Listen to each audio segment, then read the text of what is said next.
Sabe, a forma de um país no mapa raramente é por acaso. E no caso do Brasil, então, nem se fala. É o resultado de séculos, séculos de expansão, de muita diplomacia e de uma visão estratégica que, olha, está sempre evoluindo. É nessa jornada que a gente vai mergulhar agora.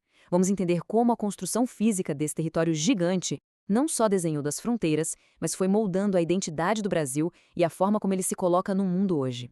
Olha só isso. Tudo começou com uma linha imaginária, lá em 1494, o famoso Tratado de Tordesilhas. Ele dava para Portugal só um pedacinho da costa, uma fração do que o Brasil é hoje. Aí a gente olha o mapa atual e, uau, é uma nação de tamanho continental. Então a pergunta que fica, que vai guiar toda a nossa conversa aqui, é essa: como é que o Brasil saltou de uma simples linha para um continente inteiro?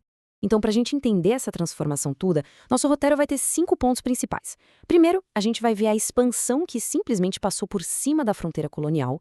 Depois, como a diplomacia entrou em campo para legalizar essa ocupação. Em terceiro, a gente vai falar da virada para o mar, a nova fronteira estratégica. Quarto, como o país definiu seu entorno de influência. E por último, vamos dar uma olhada nas ferramentas que o Brasil usa hoje para se posicionar no cenário global. Ok, vamos lá. Começando essa jornada. A primeira parada é lá nos séculos iniciais, uma época em que, na prática, a realidade do dia a dia, do que acontecia no terreno, foi muito mais forte do que qualquer mapa ou tratado. E foi isso que começou a empurrar as fronteiras do Brasil para muito, muito além do que qualquer um imaginava na época. O território brasileiro não veio de mão beijada, não. Foi construído, sabe, passo a passo, e essa expansão foi impulsionada por uma combinação de fatores. Tinha as bandeiras, aquelas expedições super brutais, mas eficazes, que foram entrando no interior. Depois veio a mineração, a febre do ouro, que puxou o centro econômico da colônia todo para o sul, para o interior. A pecuária também foi ocupando os espaços vazios. Enquanto tudo isso acontecia, o Estado português estava lá, construindo fortificações para marcar a posição e se defender, principalmente dos espanhóis e franceses. Agora, o ponto-chave, o que é fascinante mesmo, é o momento em que a posse de fato vira direito no papel. E esse momento tem nome e data. Tratado de Madrid, de 1750. Foi a virada de chave. Foi a primeira vez que a diplomacia olhou e disse: ok, a ocupação é essa é a nova realidade. E ali, pela primeira vez, foi desenhado o contorno do Brasil que a gente conhece hoje. Mas como garantir que essa conquista fosse para sempre? Bom, é aí que entra o papel fundamental da diplomacia. Então vamos avançar um pouco e ver como essa estratégia foi montada. Porque para segurar todas as terras que tinham ocupado, não bastava só estar lá. O Brasil teve que desenvolver uma doutrina diplomática, uma bem própria, muito poderosa e, olha, bem diferente do que os vizinhos estavam fazendo. E a peça central dessa doutrina tem o nome em latim, Uti possidetis. É um princípio que veio lá do direito romano e a lógica por trás é super pragmática. Resumindo, quem de fato ocupa, quem usa o território, tem o direito sobre ele. Simples assim. Era o completo oposto do que os nossos vizinhos de língua espanhola faziam. Eles ficavam muito apegados aos documentos antigos da colônia, sabe? Papéis que muitas vezes eram super imprecisos e já não tinham nada a ver com a realidade. E tem um exemplo que mostra isso em ação de uma forma brilhante. Foi com o Barão do Rio Branco, um mestre da diplomacia. No meio de uma negociação super tensa, ele soltou um argumento que foi demolidor. Ele basicamente disse o seguinte: olha, teve uma guerra entre Portugal e Espanha em 1801, certo? Pois é, essa guerra anulou todos os tratados antigos. Acabou. Portanto, o que valia a partir dali não era um papel velho guardado na gaveta, mas sim a posse real, efetiva do território, que foi consolidada naquela guerra. Ou seja, a realidade atropelando a burocracia. Então, o ponto principal aqui é esse. A diplomacia brasileira agiu como um espelho da expansão. Era uma diplomacia bandeirante, como alguns chamam, pragmática, adaptada aos fatos.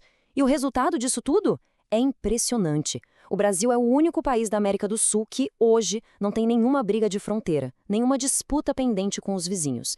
E isso, claro, é uma base super sólida para a estabilidade e para a projeção do país.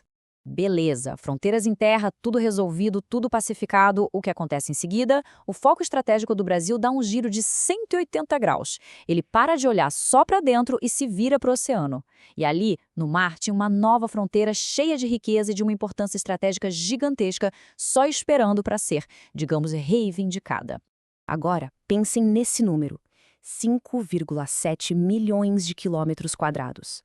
Para ter uma ideia, isso é quase o tamanho da Amazônia, a terrestre. É uma área imensa. Mas a que um espaço tão vasto e que a gente nem vê direito poderia se referir? Essa área toda é a Amazônia Azul. É um conceito, um nome muito poderoso que a Marinha do Brasil criou para definir toda a área marítima que está sob jurisdição brasileira, algo que foi garantido pela Convenção da ONU sobre o Direito do Mar. E o valor disso é astronômico. É lá que está mais de 90% do nosso petróleo, incluindo o pré-sal. É uma biodiversidade absurda. E mais, é por ali que passa 90% de todo o comércio exterior do país. Dá para dizer que é a nova grande fronteira da soberania e da economia do Brasil. Ok. Então a gente tem as fronteiras em terra, consolidadas, e as fronteiras no mar também. Qual o próximo passo lógico? Foi definir o que os especialistas chamam de entorno estratégico, que nada mais é do que aquela área geográfica maior, mais ampla, que é vital para a segurança e para os interesses do país no cenário mundial. E essa visão estratégica, claro, não apareceu do nada. Ela foi evoluindo com o tempo. Lá no século XIX, a preocupação era basicamente defender as fronteiras. Chega nos anos 60, a política externa começa a olhar com mais atenção para a África. Em 86, um passo super importante. O Brasil lidera a criação da ZOPACAS, que é uma zona de paz e cooperação do Atlântico Sul.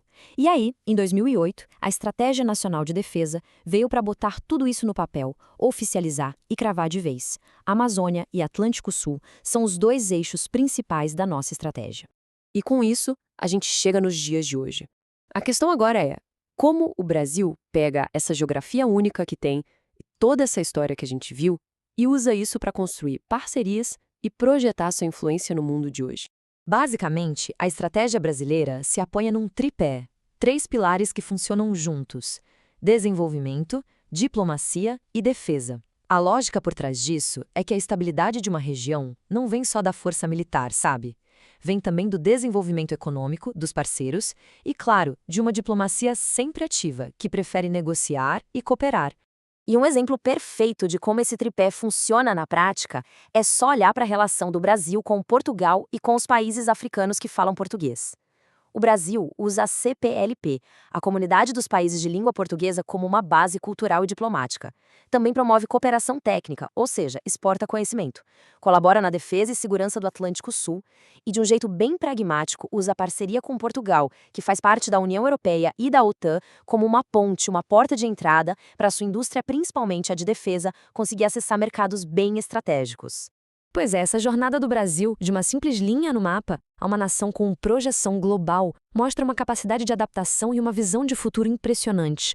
Então, depois de consolidar esse território terrestre imenso e de se projetar sobre a vastidão da Amazônia Azul, a pergunta que fica para a gente pensar é, nesse mundo tão complexo do século XXI, qual será a próxima fronteira para o Brasil?